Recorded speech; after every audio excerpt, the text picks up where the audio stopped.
Henry Lancaster thought he knew exactly what he was buying. 9 months of pregnancy, one healthy baby, a clean transaction. The woman was just a surrogate, a vessel, a means to an end. He'd chosen carefully, homeless, desperate, grateful for the opportunity. Someone who would take the money and disappear without complicating his life. But the moment his son was born, Henry discovered three truths that shattered his carefully constructed worldview. First, you can't buy a baby without buying into someone's story.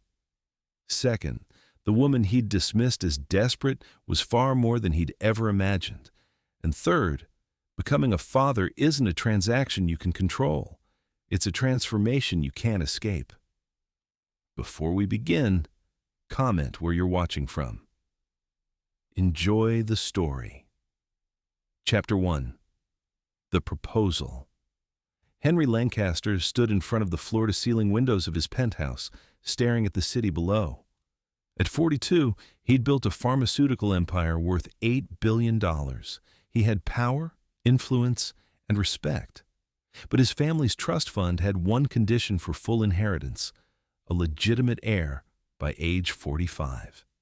3 years. He needed a child. Marriage wasn't an option. Henry had tried twice. Both times ended in disaster. Love was a weakness he couldn't afford. But a child? That was different. A child was legacy, investment, future. His lawyer, Robert, had suggested surrogacy. Clean, legal, no emotional complications. Find someone, Henry had instructed, someone who needs money badly enough not to ask questions. Robert found Elena Rivera at a women's shelter. Age 28. No family, no permanent address, no options. She was perfect.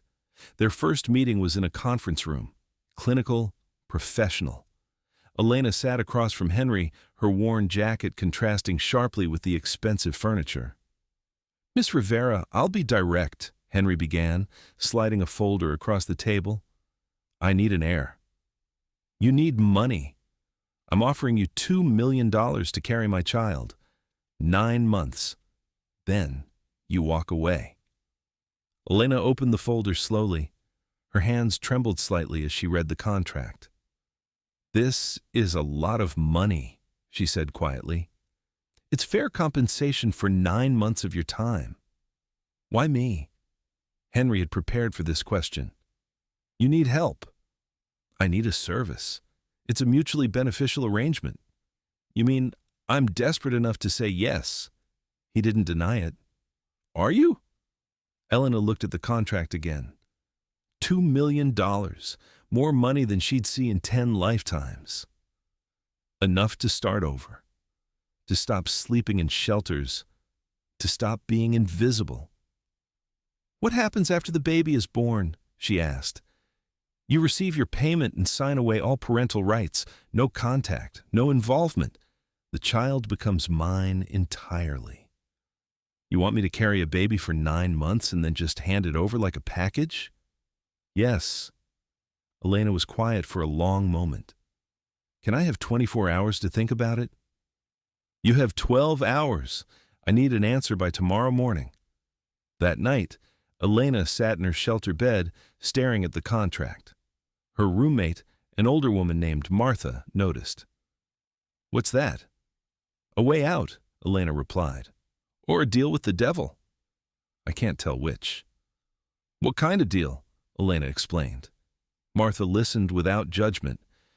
$2 million is life-changing money," Martha said finally. "But carrying a baby and giving it away, that'll change your life too. Just differently." "I don't have many choices." "Everyone has choices. The question is which one you can live with." The next morning, Elena returned to Henry's office. "I'll do it," she said. "But I have conditions." Henry raised an eyebrow. "You're negotiating?" "Yes, I want full medical care, not just for the baby, for me too, including mental health support." "Agreed. And I want to stay in a safe apartment during the pregnancy, not a shelter." "I'll arrange it. And if something goes wrong, if there are complications, I want to know you'll take care of me even after." Henry studied her. She was smarter than he'd expected. You'll be covered. I'm not a monster, Miss Rivera. Good. Then we have a deal. They signed the contract that day. Henry's lawyers handled everything. Elena moved into a furnished apartment the following week, clean, safe, empty. She stood in the living room, wondering what she'd just agreed to. Chapter 2. The arrangement. The first trimester was purely medical. Appointments, tests, procedures. Henry treated it like any business project. Check boxes, meet deadlines, monitor progress. Elena barely saw him. Just doctors, nurses, and Robert the lawyer checking on the asset. She tried not to think about what was growing inside her, tried to treat it like Henry did, just a transaction, just 9 months. But biology doesn't care about contracts. By month 4, Elena felt the baby move, a flutter, then a kick. Suddenly it wasn't theoretical anymore. It was real, alive, part of her. She started talking to the baby when she was alone. I don't know what I'm doing, she'd whisper, hand on her belly. But I'll keep you safe until it's time. Month 5, Henry showed up unannounced at her apartment. Medical update, he said, walking in without invitation. The doctor says everything is progressing normally. I know. I was at the appointment. Good. He looked around the apartment. Do you need anything? Why do you care? I don't. But I need you healthy. Elena felt anger flare. I'm not an incubator. According to our contract, that's exactly what you are. You're going to be a terrible father. Henry's jaw tightened. My parenting skills aren't your concern. They should be. This baby is going to need more than money. That's not your business. Your job is to carry the child and deliver it healthy. That's all. After he left, Elena cried. Not for herself, for the baby, for the cold, transactional world it was being born into. Month 6, something shifted. Henry started showing up more often, not for appointments, just checking in. How are you feeling? He'd ask. Fine. The apartment is adequate? Yes. Do you need anything? Why do you keep asking that? He didn't have an answer. The truth was, Henry was curious. Elena didn't act like the desperate homeless woman he'd expected. She read constantly, philosophy, literature, science. Her small apartment was filled with library books. You're educated, he observed one day. You sound surprised.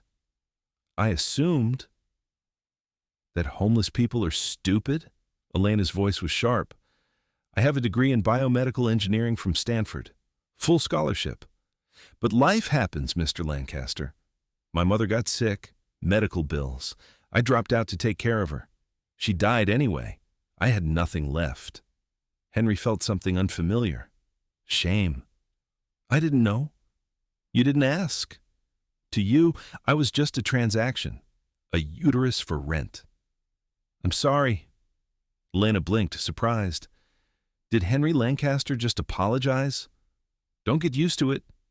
Despite himself, Henry smiled. It was the first real conversation they'd had. Month 7, Henry brought dinner. You need proper nutrition. Hospital food doesn't count. Since when do you care about my nutrition? Since the doctor said the baby needs it. Right, the baby, not me. But she ate the dinner, and Henry stayed. They talked about books, about her Stanford days, about the research she'd been doing before everything fell apart. You could go back, Henry said. Finish your degree. After. With what money? The $2 million disappears fast after rent, debt, starting over. I could help. Why would you do that? Because you're brilliant, and wasting brilliance is bad for society. Elena studied him. You're not what I expected either. What did you expect? A monster. But you're just lonely. Henry stood abruptly. I should go. Did I hit a nerve? Good night, Miss Rivera. Month 8. Henry realized he looked forward to their conversations. Elena challenged him. made him think, made him feel things he'd buried for years. "What will you name him?" Elena asked one evening. "I haven't decided." "You have 1 month." "I was thinking Alexander. After Alexander the Great." "Too pretentious. What about something simple, like James?" "James Lancaster." Henry tested it. "It works." "James," Elena said, hand on her belly. "I like it." For a moment they looked at each other. Something unspoken passed between them. Henry cleared his throat. "I should prepare the nursery." "Can I see it?" "Why?" "Because I want to know where he'll live." Henry hesitated, then nodded. "Tomorrow. Let's play a little game with those who only read the comments. Type DEAL in the comments. Only those who made it this far will understand. Now let's continue with the story. Chapter 3. The Birth Month. 9 arrived too quickly. Henry had shown Elena the nursery. Expensive furniture, designer decorations, everything a baby could need. Except warmth. Except love. "It looks like a hotel room," Elena had said. "What's wrong with it?" "Nothing's wrong with it. But nothing's right either. Where are the photos, the personal touches, the things that make it feel like home?" "The baby won't care about photos." "Yes, he will. Every child needs to feel loved, not just provided for." Her words haunted Henry. He'd never felt loved as a child. His parents had given him everything except attention. Was he about to repeat the same mistake? The contractions started at 2 a.m. Elena called Henry, breathless with pain. "It's time." He arrived at the hospital within 20 minutes, found her in the delivery room, alone, scared. "I'm here," he said, taking her hand without thinking. "You don't have to stay." "I know. But I want to." The next 8 hours were the longest of Henry's life.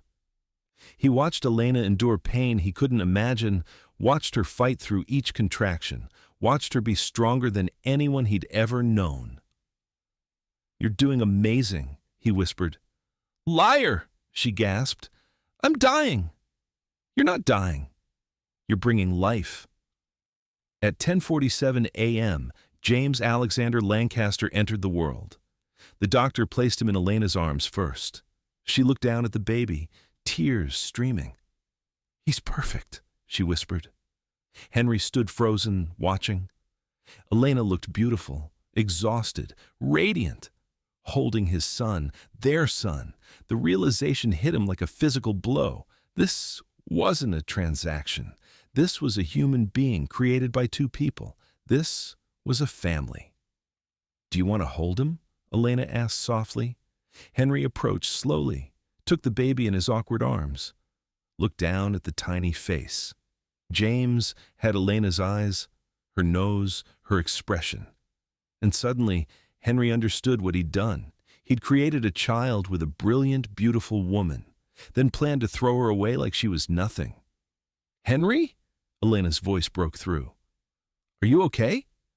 He looked at her, really looked at her, not as a surrogate, not as a transaction, as a person, a mother, the mother of his child. "No," he said honestly. "I'm not okay." "What's wrong?"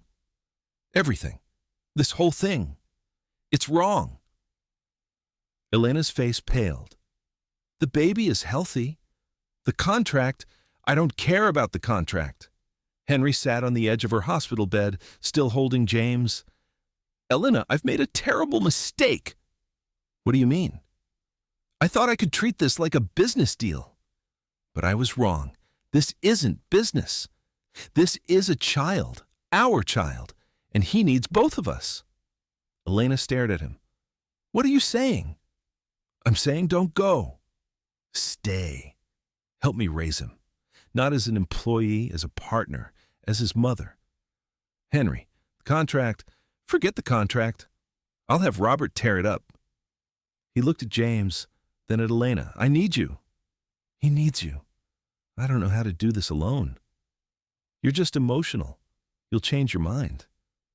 "No, I won't." Elena, these past months, getting to know you, I realize something.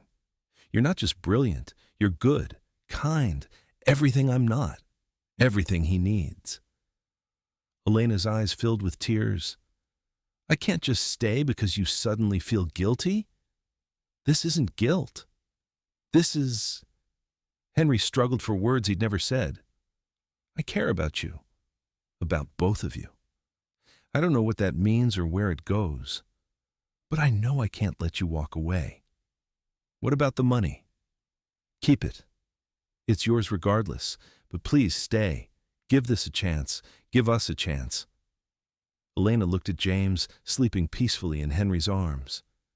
She'd tried so hard not to love him, but the moment she'd seen him, all her walls had crumbled. Okay, she whispered. I'll stay. Chapter 4. The Transformation. The first month was chaos. Henry's penthouse transformed overnight. Baby equipment everywhere, diapers, bottles. The carefully ordered space became gloriously messy. Elena moved into the guest room.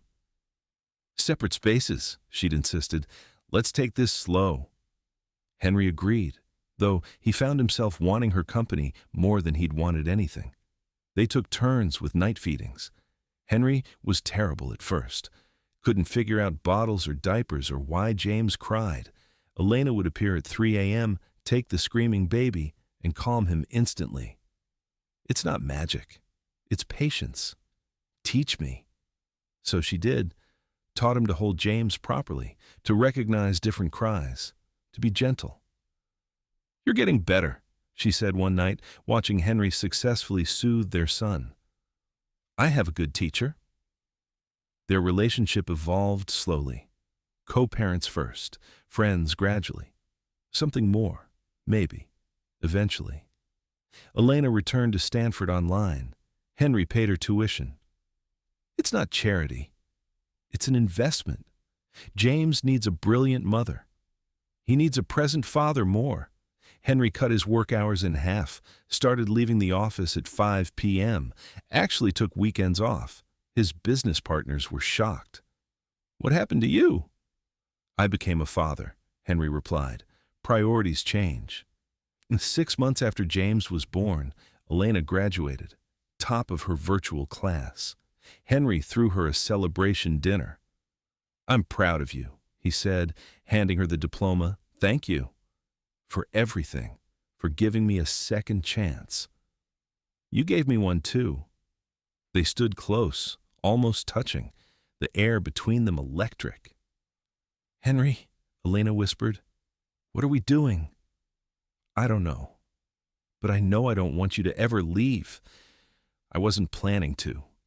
He kissed her, gentle, tentative, years of walls crumbling in a single moment. When they pulled apart, Elena smiled. Took you long enough. I'm a slow learner. Good thing I'm patient. 1 year after James was born, Henry proposed properly, not with a contract, with a ring, with love, with forever. Elena Rivera, you saved my life.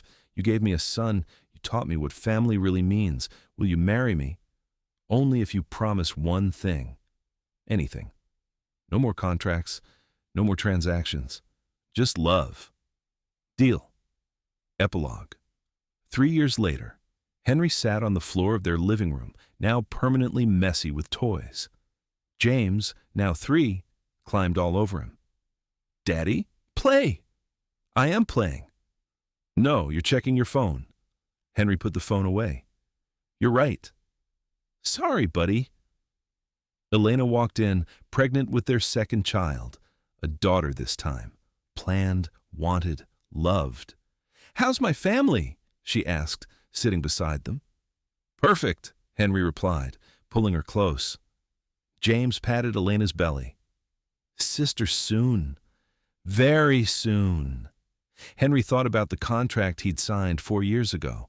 The deal that was supposed to be simple, transactional, clean. Instead, it had given him everything. A son, a wife, a family, a purpose. What are you thinking about? Elena asked. About how wrong I was. About everything. About what? I thought I could buy an heir. Turns out you can't buy family, you can only build it. Wise words, Mr. Lancaster. I learned from the best, Mrs. Lancaster. James giggled, playing with his toys, unaware of the complicated story of his birth. But someday they'd tell him. Tell him about the contract, the deal, the transformation. They'd tell him that sometimes the worst decisions lead to the best outcomes, that sometimes trying to control everything teaches you to let go, that sometimes the people you underestimate are the ones who change your life. Henry had thought he was buying a baby. Instead, he'd found a family. And that was worth more than all the money in the world. What did you think of Henry and Elena's story? Share your thoughts in the comments below. Rate this story from 0 to 10. Subscribe and turn on notifications to never miss our inspiring stories. Click the next video for another powerful tale of unexpected transformation.